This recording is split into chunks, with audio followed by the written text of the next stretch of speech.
Hi, today we're going to demonstrate how to do some common increases that you might see in the wild. So I've got here a little swatch, and we're going to start with two of your sort of really standard ones, one called a make one right and a make one left. So to do a make one right, I'm just going to knit a few stitches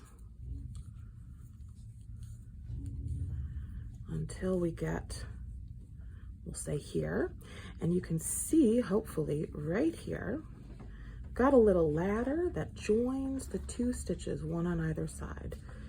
This little loop right here. And so for your make one stitches, if you do right, you're going to pick up in one direction. If you're left, you're going to pick up in the other direction. So what that means is if we're going to do a make one right, we're going to take this needle here. We're going to swoop from behind and pick up that little loop there, that strand. And then we're going to knit through the front of it like we normally do. And then carry on. And what that does is it adds a nice little stitch right in the middle, nice and tight. There's no yarn over, there's no hole. It should be fairly invisible. And so that gives us one increase. And then you can also do one that leans in a different direction.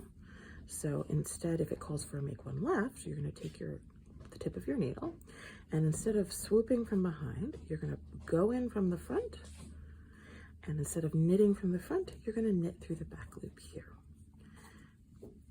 And I like to say that make ones are always the most frustrating increase in terms of how awkward it is to sort of knit them, and if it feels awkward, then you know you're doing it the right way. And so it might be a little bit hard to see with my yarn, but the idea is that your increases, if you mirror them with a make one right and a make one left, will sort of splay out in a direction around a center point, which people like to use for a nice balanced looking increase.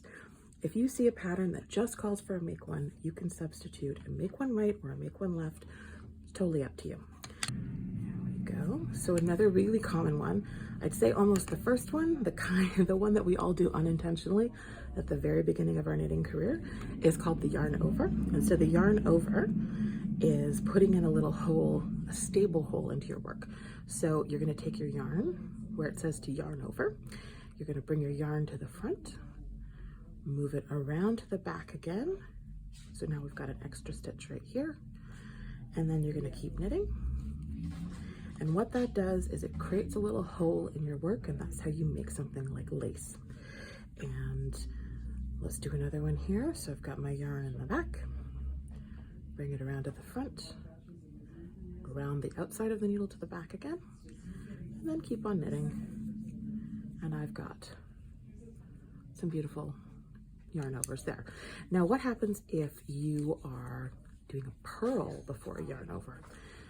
That might be a little bit confusing. So let's flip to the other side and let's do two purls before we do a yarn over. So two purls. So in this case, what we were doing before was we were starting in the back for a knit, moving between the needles around the outside of the needle back to our starting spot, which was behind for a knit. So for a purl, we're going to start in the front. We're going to move around the outside of the needle, and then between to end up back in our starting part for a purl. And you'll see we have added an extra stitch here. And if I go ahead and I purl the next stitch, there we go. You can see we have created a nice little lace hole here. So that there is your yarn over on the purl side. Pay extra attention if you're going from a knit to a purl or a purl to a knit. It might throw you off a little bit. And then the last increase I'm going to demonstrate is called the knit front and back. So let me move my yarn to the back again for this.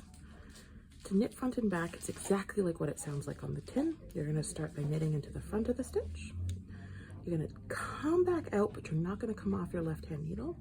You come back out and pivot to go into the back of the stitch.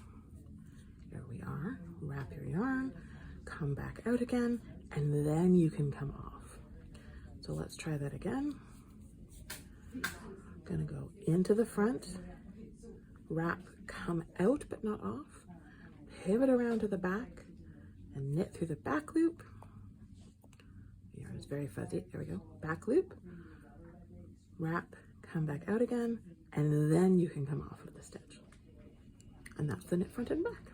I hope that these increases see you well. It's a really great opportunity to mix and match depending on what you're looking for. Some of them are a little bit more obvious, like the yarn over.